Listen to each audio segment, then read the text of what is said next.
Olá, pessoal! Começa agora mais um Marketing na Prática. Eu sou o Juninho. E eu sou a Cássia. Somos da agência KMC. Vem pra onde, Cássia? Vem pra KMC já! Hoje nós vamos falar um pouquinho com o nosso querido Daniel Mota de Oliveira, mais conhecido como Daniel Mota. Ele é candidato a deputado federal para o estado de São Paulo, do Partido Republicanos. E o número dele, Cássia? 1015. Daniel Mota, 1015. Fácil de decorar, hein, gente? Por favor. Tá fácil, hein? Agora, o grande objetivo é que o deputado, muita gente conhece, só que tem gente que tem curiosidade de saber quem que é o Daniel Mota fora da política, fora dessa grande proposta que é de representar o povo. Então a gente vai começar com um pouquinho, Daniel, sobre o Daniel... O Daniel, pessoa física, né? Lá do passado, da infância, da família, tá? Então, primeiramente, seja bem-vindo. Obrigado pela oportunidade. Sei que a agenda tá lotada e conseguir conciliar aí com a gente agora foi um privilégio pra gente mesmo. Muito obrigada a você, muito obrigada a Dani, que está aqui acompanhando. Está aqui. Vocês não conseguem ver, mas ela está aqui. E vamos começar com as perguntas, coisa básica, coisa simples. Acredito que você vai tirar de letra, até porque desafios na vida não te faltaram, né? Não. Abre aspas, nem todos os heróis usam capa. Temos um herói aqui. Que praticamente é a sexta estrela do Hexa. Muita coisa ele já fez por nós, brincadeiras à parte, mas você percebe nas conversas que a empatia faz parte da vida dele, porque ele se arrisca pelo próximo. E a gente vai conhecer um pouquinho sobre o Daniel Mota. Pode começar, Cássia, com as primeiras perguntas. Daniel Mota, como foi a sua infância? Como foi a sua família? Como se deu o Daniel Mota para chegar até aqui? Uma boa tarde a todos. Boa tarde, Juninho. Boa tarde, Cássia. Boa tarde. A todos da KMC. Essa empresa fantástica. Já são meus amigos, inclusive. São mesmo. É isso aí. Super competentes. Obrigado. A minha infância ela foi muito boa. A minha infância foi muita brincadeira de rua. Gostoso. Tudo que hoje a gente não vê mais. Não. Então, até em função da tecnologia, né? Sim. Mas eu tive uma infância muito boa, com brincadeiras de rua. Eu aprendi a ser mais humilde com essas brincadeiras. Eu sentia mais as pessoas, tinha muitos amigos. O que me fez assim crescer de uma maneira muito familiar. Amigos vêm até hoje, dessa época? Até hoje, eu tenho amigos até hoje, a maioria deles. Então, Legal. Isso é muito importante. Né? Ainda mais hoje em dia a gente não vê tanta amizade assim, né? Não. E eu tenho muitos amigos até hoje. Isso é muito bom, isso é muito bom. Legal. E essa infância na questão familiar, qual que era a estrutura? Era pai, mãe, tem irmãos? Pai, mãe, 2 irmãos, os 2 mais velhos, eu sou o caçula da família, né? Eu tenho um irmão e uma irmã. Legal. Né? Hoje eu tenho 3 sobrinhos, na verdade, né? Um por parte do meu irmão, um sobrinho, Beijo e para um os sobrinhos. casal por parte da minha irmã. É uma família, né, de costumes, né? Meu pai é militar, policial militar, né? Então a gente teve um estudo muito bom, a gente teve uma estrutura familiar muito boa. Rigorosa? Né?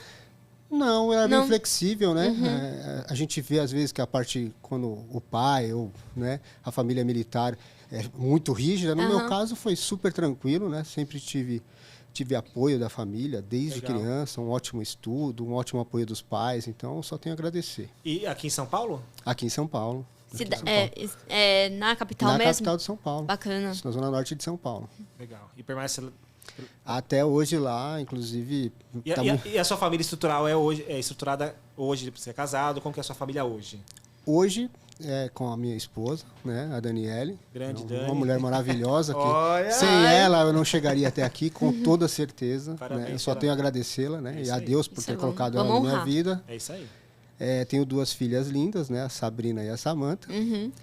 Tenho, assim, os familiares, né?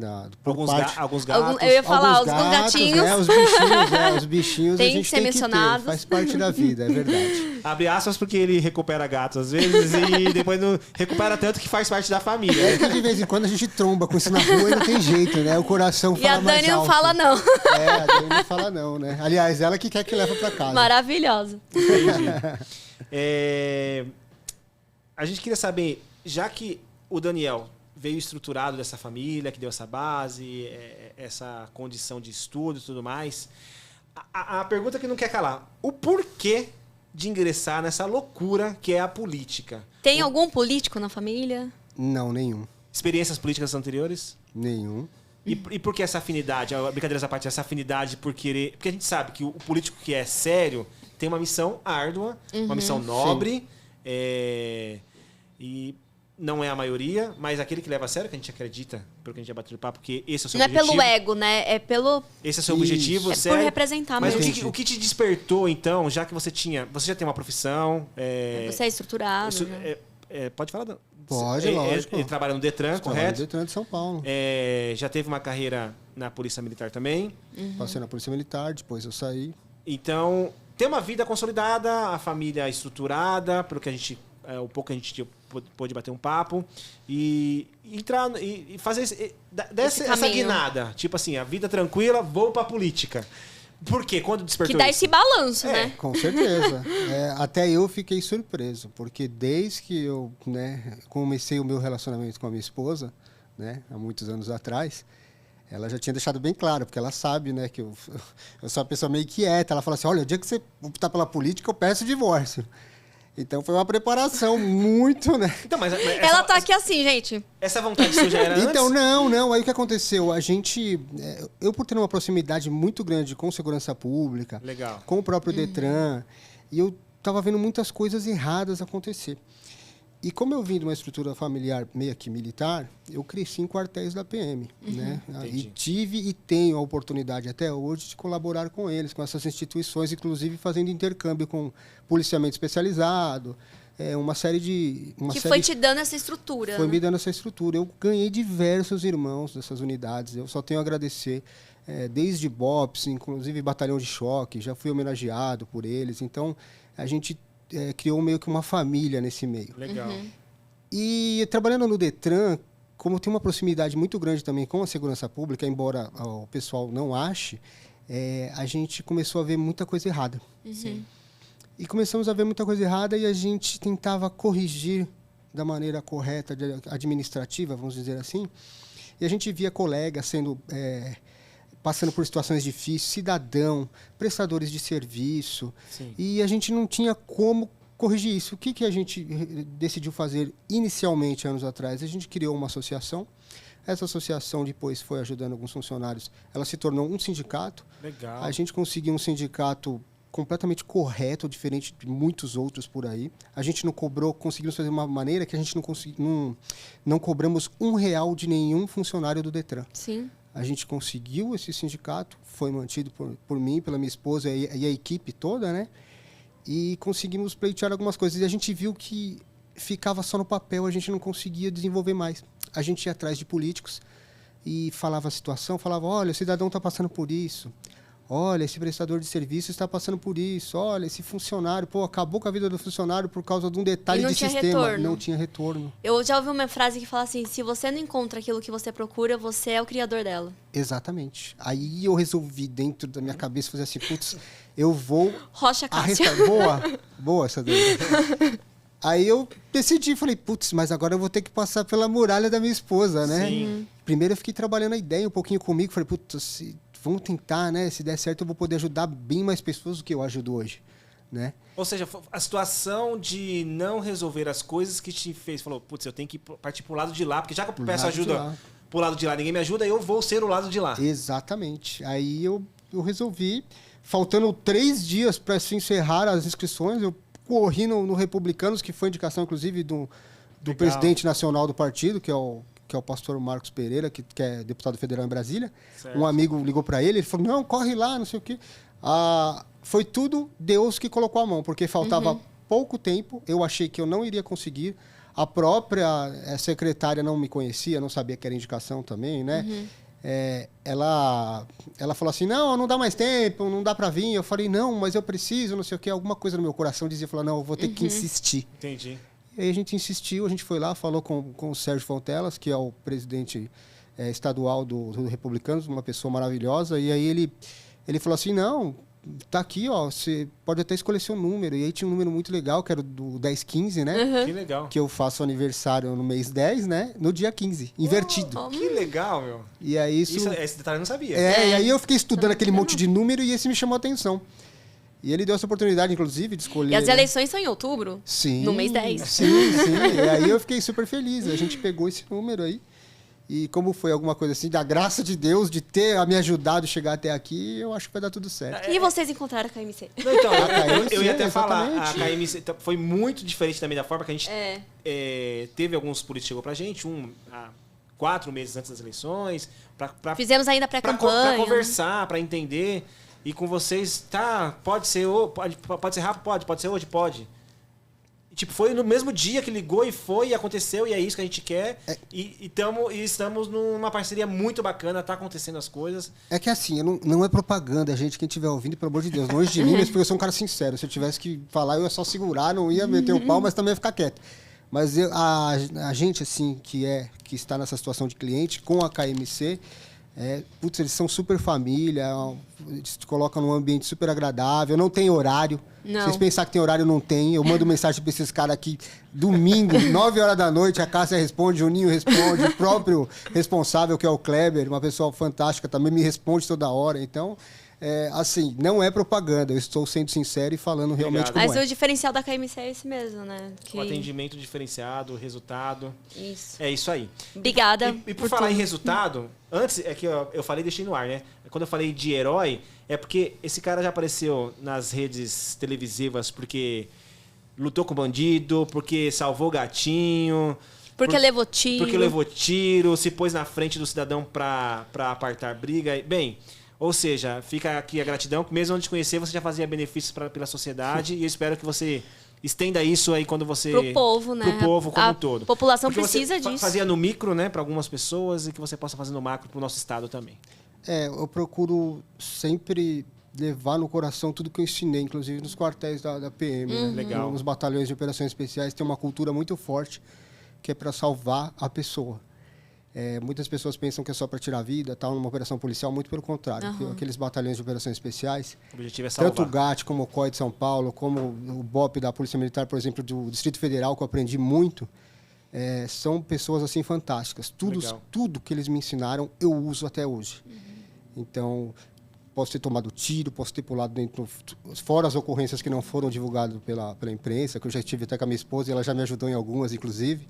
Né? São diversas, mas assim, as de destaque, que foi parar na imprensa, da criança que salvou e tal, é tudo feito com o coração. Legal. E não fiz sozinho, eu fiz porque aqueles caras me ensinaram lá. Treinaram e você... E porque faz juntos. parte da sua...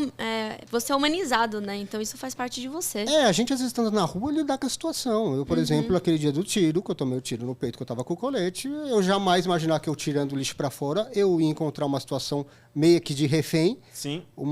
2 rapazes bêbados armados, com um revólver na cabeça de uma bebê de colo. Efetuou um disparo, não saiu, eu fiquei desesperado, eu até esqueci o protocolo, na verdade, coisa que eu estou cansado de saber, eu ajudo até nas instruções, deixei de lado, o coração falou mais alto e consegui pegar a arma. Tinha protocolo para salvar uma vida, né? Com certeza, então, se fosse para fazer, embora a bronca de todo mundo, não, mas devia ter feito... Falei assim, se fosse para fazer, eu ia fazer de novo, ia fazer novamente, eu não ia conseguir dormir sossegado. Sabendo que eu podia ter ajudado com o tipo de fui omisso, né? Com o tipo de cultura que a gente tem, jamais. E com que casaco você estava nesse dia, Daniel? Estava com a agasalho do Brasil. Grande. Essa história é sensacional. Será que o Hexa vem? Eu acho que é um sinal. Será que o Hexa vem? E o incrível que... A Cássia lembrou bem. E o incrível que o disparo efetuado pegou bem no lugar da 6ª estrela. É um sinal. É um sinal. Foi um Alô, sinal. Neymar, você está assistindo esse podcast? Na verdade, aqui o Daniel é o medalhão agora. Daniel, vamos lá. Dentro de toda essa história, esse contexto, entendemos o porquê você foi e onde você quer chegar, só que a gente quer entender um pouquinho melhor quais são as suas bandeiras, o que você vai defender quando você estiver lá dentro. Eu tenho aqui elas escritas e eu vou falar uma por uma e você me dá um resumo de cada uma. Ok. Pode ser? Pode, A lógico. Cássia pode começar aí, Cássia, por favor. Fiscalização, os órgãos públicos, temos o direito dos funcionários e servidores dos órgãos de trânsito, o Detran presencial e os... Nossa, não enxergo. Menos burocracias no Detran. Menos burocracia no Detran. Então vamos falar primeiro de fiscalização de órgãos públicos. O que isso significa e o que você vai fazer? Então, a fiscalização dos órgãos públicos é algo assim muito, muito importante. Porque esses órgãos assim, o órgão executivo de trânsito que fiscaliza o cidadão, ele funciona muito bem, porém ele não é fiscalizado. Ou seja, ele é um órgão político. O que é um órgão político? É quando essa bancada superior de diretores, de presidentes desse órgão, ele é indicado. Ele não tem muita experiência com trânsito. Então você coloca um indicado do político, que era de determinada área, e mandou para lá. O cara não sabe o que ele está fazendo lá. Então ele começa a implantar coisas que não tem nada a ver com o Detran. Não faz sentido. Prejudica desde o cidadão até aquele prestador de serviço e, por último, o funcionário. E não tem ninguém que consiga ver, consiga contato, ver aquele tipo de deficiência para poder corrigir. A gente está buscando isso. Por quê? Se a gente tiver... Quem os fiscaliza, nós os fiscalizaremos. Exatamente, porque não existe isso hoje. E muita gente reclama, muita gente fala assim, nossa, mas não dá, não sai, não funciona, não sei o quê. Onde que eu vou?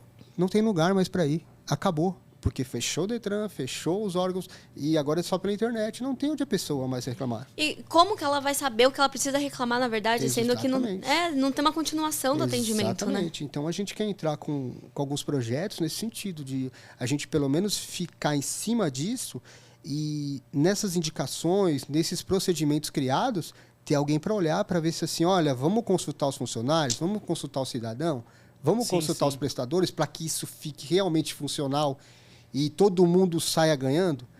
E não só porque um político pediu lá e vai funcionar da maneira dele. Ele esqueceu o restante das pessoas, entendeu?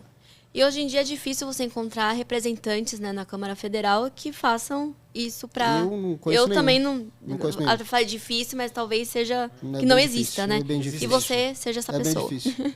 Legal. A segunda, direitos dos funcionários e servidores dos órgãos de trânsito.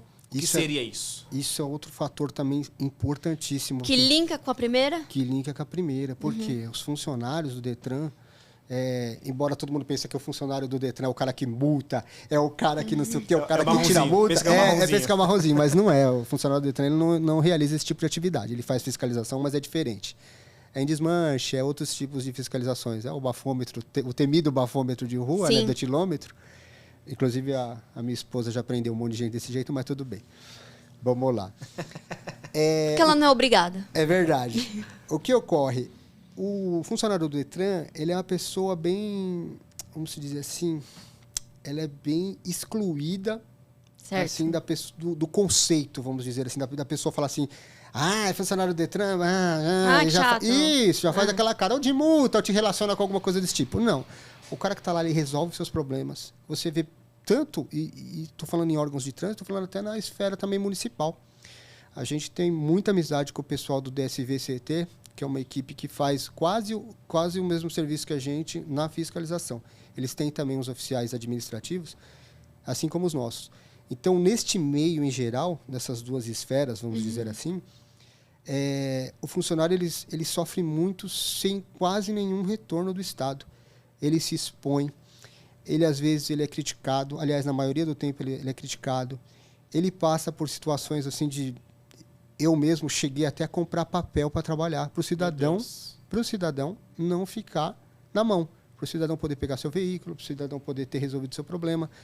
Então, as equipes assim, do Detran que nós temos hoje são equipes assim, fantásticas, tanto as do interior, das Ciretrans, né? O pessoal da Ciretran, eles... Tem Ciretran, por exemplo, que se você vê, são casas, parece casa abandonada. Certo. Então, água caindo do teto na cabeça dos caras, assim, é coisa de filme. Aquele monte de mato na frente. Né? De terror. Então, chega a assustar. Então, eles trabalham, às vezes, em condições que você não acredita. Aí vai o governador, vai o diretor, vai não sei quem e fala assim, não tá desse jeito, não. Mas a gente tem relatos, a gente tem vídeos de caindo água na mesa do cara. Meu Deus. Você vê situações que o cara atende 3 cidades no interior. Ele pega a bicicleta para ir almoçar do outro lado, porque ele não vai de carro, vai de bicicleta, porque acha que é melhor. Então, é complicadíssimo. Então, você dá ser a voz desses não ouvidos, mas lá dentro, para que as coisas melhorem, tenha dignidade de trabalho. Com certeza. Tenha uma vai ser a voz deles, né? Eu faria de uma forma que, né? Vou fazer de uma forma que todos eles tenham alguém para que, assim que apertar muito e ver que não tem saída, não dá no meio administrativo, olha, eu preciso dessa ajuda aqui, vai ser eu, porque eu vou realmente lá para poder resolver. Teoricamente, esse cara que você buscava, quando você levantava a mão que não tinha ninguém, você vai ser esse cara do outro lado do mundo. Agora eu nunca tive essa ideia, mas agora eu quero ser esse cara, porque realmente não tem ninguém que olhe por esses funcionários. Pare, pense, vote 1015. É isso aí, ó. Tá vendo? Dentro dessa mesma atmosfera de Detran, você comentou agora sobre o Detran presencial, que não existe mais. E Sim. tem uma bandeira sua que é Detran presencial. O que seria exatamente? Trazer novamente a estrutura presencial? É isso? Eu acho assim. E é uma coisa fácil de fazer isso? Dificílimo por quê? O Detran era o último, foi fechado 3 postos que eram, nós tínhamos o Detran Interlagos, tinha o Detran Aricanduva e tinha o Detran Armênia, que era o nosso, que era o principal. O que ocorre? Eles mataram, né, desativaram dois postos, né, que são o Interlagos e o Aricanduva, né? Interlagos, né? E aí ficou só o Armênia trabalhando, que era o único polo de atendimento de trânsito que tínhamos em São Paulo, na capital. Ocorre que esse polo, ele por dia, ele tinha capacidade de... Tinha capacidade não, ele realizava 9.000 transferências, atividades só de veículos, 9.000 por dia. Então, são 9.000 documentos expedidos por dia. Então, era muita coisa. Fora os outros serviços que eram habilitação, pontuação, fiscalização. Então, tínhamos uma gama completa. Para quê? Para quando o cara não conseguir resolver pela internet, ele ter a opção de comparecer no órgão. Por quê? Você paga a taxa. Sim. Então, o governo tem que te dar uma maneira de que, se você não quiser a maneira virtual, não quero entrar na internet, eu quero resolver falando com alguém, então o Detran está lá. Que muita Nós, gente, funcionários. E esses serviços que antes preferencial eram para pensados? muita gente, né? Essa vontade de ser atendido presencialmente, acho que muita gente ainda gosta disso, né? Sim. Eu prefiro. Eu também prefiro. Não, um monte de gente, porque a Até gente... pra comprar roupa, que é coisa básica, eu prefiro. Tudo. E tem milhões de pessoas hoje que a gente vê nas estatísticas, e o governo não mostra, que não conseguem resolver o problema. Então, isso que eu ia falar, tá tudo atrasado. Tudo. Essas coisas estão todas atrasadas. Tudo atrasado. Uhum. E aí existe uma propaganda do governo fortíssima em cima do Poupa-Tempo. Vai no Poupa-Tempo, Detran. Não, o Poupa-Tempo é uma casquinha. O Poupa-Tempo, ele tem funcionários que são terceirizados, não tem nada a ver com o nosso concurso público, não existe concurso público para Poupa-Tempo. Parabéns pelos funcionários que estão lá na batalha todo dia. Não tenho nada contra eles, mas eu sou do Detran. Eu não tenho nada a ver, e nem os funcionários do Detran não têm nada a ver com o Poupa-Tempo. Ah, mas eu trabalho, Daniel, no Poupa-Tempo. Tudo bem, amigo, você trabalha no Poupa-Tempo? Você é do Detran. Tá? Se o governo ele impôs para você e você aceita, isso está no seu direito, eu não vou reclamar. Mas, pelo menos, todos que a gente conversa hoje em dia, olha, o Poupa-Tempo ele não funciona tão bem que nem o governo fala. Então, o que eu quero? Eu quero, em lei, junto com a nossa equipe, estabelecer uma porcentagem de atendimento, haja vista que o cidadão lhe paga a taxa. Sim. Que é um Então, direito. E não é pouca. E não é pouca. A gente paga a taxa de licenciamento, a gente paga a taxa para renovar uma habilitação, para isso, para aquilo. E eu tenho que, como governo, dar um estabelecimento para que você, caso não queira ir pela internet, comparecer lá nessa unidade para poder resolver. Sim. Então, a nossa equipe estava pensando e já estruturando uma maneira de colocar esse lei em que todos os Detrans, não só de São Paulo, mas toda da federação, de 60% de atendimento presencial. Eu Os acho digno. outros 40%, tudo bem, você quer colocar na internet lá, modo digital, beleza, tranquilo. Mas vai ter que ter 60% de atendimento presencial. No pós, vai ter que abrir concurso público, colocar mais funcionários, porque se você está pagando tão caro por um serviço de trânsito e está recebendo tão pouco, então eu acho digno o cidadão Tem que ser equalizar atendido isso aí, né? olhando no tete-a-tete com o funcionário do Detran. Chega ali, resolve o problema. Nós cansamos de resolver problema porque a pessoa fala os detalhes e só então eu consigo absorver para Entender poder o que ela salvar a quer. pessoa. Já pela internet ela me manda um e-mail. Eu mesmo, eu tenho caso meu que eu contratei um despachante para resolver e tá até hoje o problema e não consegue regularizar. Eu trabalhando no Detran. Para vocês verem como o negócio está travado, está difícil. Essa questão que você falou que mandou um e-mail e até hoje não consegue, que é a sua próxima bandeira. Menor burocracia no Detran. Isso tanto no virtual quanto no presencial. Qual que é a sua proposta para que eu acho que isso é uma das maiores queixas dos usuários? Nossa, isso aqui é muito burocrático. Como tirar os papéis de cima da mesa de quem resolve, né? Juninho, acontece assim. O Estado hoje em dia ele tem um programa que, como se fosse um e-mail, ele é chamado de sem papel. Então, o sem papel, ele abrange essa parte de captação de documento e é passado de órgão para órgão para poder resolver o problema. Então, por exemplo, a Polícia Federal prendeu um carro lá em outro estado, aí ele quer mandar para cá, porque o carro é daqui, ele manda via esse sem papel. É um sistema. Ele tem falhas, ele cai, ocorre um monte de problema. Ele mandou, o Detran pegou. Aí fala assim, agora a gente não precisa imprimir mais, não sei o quê. Só que isso, alguns tipos de processo está causando uma burocracia dobrada do que você tinha com o papel. Sim. Em vez de ajudar, Em vez de ajudar, só que é camuflado, não, Sim. funciona, não sei o quê, tal. Então, ocorre isso. A gente quer fazer de uma forma, se a pessoa tiver um problema tão meio, assim, com um grau de dificuldade maior para ser atendido, ela vai no posto. Ela mesmo leva o papel dela. Se o problema é imprimir, foi como eu disse, eu já comprei papel para o Detran um monte de vezes. Para o cidadão não ficar na mão. A minha equipe já fez um monte de vezes. Então, essa burocracia virtual que foi criada, muito cidadão ele não tem a noção de como que é, porque acha que porque está tudo no virtual, não existe a burocracia, mas existe, porque um passa para o outro. Você passa aquele sem papel, aquele notes que eu falo é um e-mail funcional, para uma pessoa, essa pessoa tem que passar para um outro diretor, que passa para... Então, existe uma burocracia virtual tão grande que acaba, assim, duplicando o que seria, na prática, no posto, a pessoa atendendo. Entendi. Entendeu? Fora os problemas que a gente tem com quadrilhas e falsificação. Na verdade, além de solucionar, ia inibir e tentar minimizar essas falcatruas que acontecem. Isso, exatamente. Justamente pelo... Exatamente. A gente tem hoje funcionários, né? Eu já falei em outros podcasts, por exemplo, eles são tão técnicos que eles pegam os documentos na mão e só de pegar eles sabem se é falso ou não. Uma coisa que o virtual não vai conseguir fazer nunca. Jamais, a máquina não tem como pegar nenhum tipo de selo de garantia. Entendi. Não dá. Olha a que ponto a gente chega quando a gente quer eliminar a mão de obra humana. Mas você causa tantos outros problemas. Que... Não, aí você cadeia, volta... Né? Muito importante isso. Você volta naquela primeira linha nossa de falar dos funcionários. Por quê? Porque o cara... Fora a geração de emprego, né? Fora a geração de emprego. E o cara X, por exemplo, ele está com um documento falso lá, que ele é de uma quadrilha. Ele falsificou o documento de um cidadão, vai prejudicar o cidadão, que ele faz? Mandou no virtual. A máquina não identifica. Não identifica, então, na verdade, só foi uma porta mais larga para os... Vou usar agora a frase do Chave, para os malfeitores. Né? Exatamente.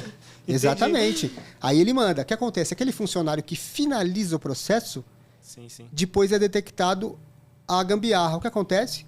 O funcionário responde criminalmente e é demitido. Meu Deus. Pela máquina. Por quê? A máquina não reconheceu, chegou que doideira. nele. É uma doideira. A pessoa vai mandar ele embora. Nós temos diversos funcionários na rua. Porque o cara digitou um negócio que a máquina mandou para ele, não tinha como ele ver se era falso. Sim. E aí o cara foi demitido. Daniel, entrando nisso aí, deputado federal, a gente tem eleição também para presidente, né? E você, como cidadão que também vai votar, o que você espera do Brasil? Qual é o seu sonho pro Brasil? Olha, eu queria um Brasil sem lados, na verdade. Eu queria um Brasil unido. Eu queria um Brasil que não falasse centro, que não falasse... Quando eu era criança, na verdade, eu não escutava falar direita, eu não escutava falar esquerda, não escutava centro, nem sabia o que era isso. Então, assim, um sonho nosso, muito distante de acontecer, mas que era, eu acho que de todo cidadão brasileiro, é ver aqui uma nação unida, uma nação onde tudo funcione, né? Semelhante, assim, não querendo puxar sardinha para os Estados Unidos da vida, mas... Um local que funcione as coisas. Se espelhar no que funciona. Um local que funcione as coisas. Não vejo nenhum crime nisso. Entendeu? Nada de ficar falando, é porque eu não gosto do gay, eu não gosto do negro, eu não gosto do sei o quê. Isso sempre vai ocorrer por pessoas que são fracas de cabeça. Ok. Você entendeu? São pessoas que sempre... E uma grande maioria dessas pessoas, elas têm o objetivo realmente de causar essa confusão esse cultural, mal-estar, né? Essa confusão cultural. Porque vive do caos. Exatamente, vive do caos, exatamente. Então, eu queria um Brasil que tudo funcionasse. Que a gente falasse realmente a mesma língua, né? Até o Detran.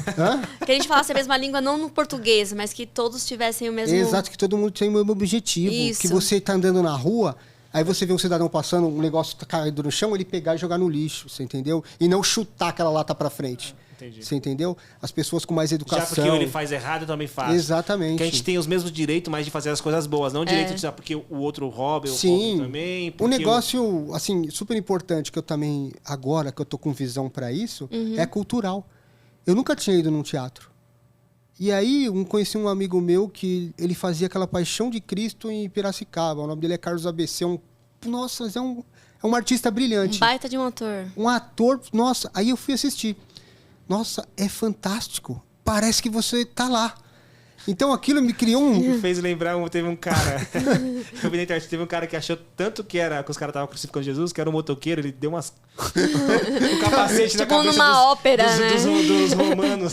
É verdade. Não tava encenação. É verdade, é verdade. Sentiu o devo, não, vai crucificar o cara? Não, vai crucificar sozinho, não. Então, assim, é um negócio assim, que me chamou muita atenção. Eu comecei a me apegar mais nessa parte de cultura. Uma acessibilidade pra Sala São Paulo, por exemplo, né? Sim, aí porque os ingressos são caros pra uma orquestra, alguma coisa nesse E eu achei sentido. interessante. Eu achei assim que, assim, embora o meu objetivo seja segurança viária, segurança pública, parte de trânsito, eu vou me atentar também a essa parte cultural, porque eu achei super importante. Eu achei muito legal, que não mexeu comigo. Que você vai partir por esse lado, mas você é uma pessoa. Então você vai falar com pessoas que precisam. Sim, às vezes você vê o político, né, de má fé, não, eu vejo isso. Nossa, eu vejo uns no Instagram.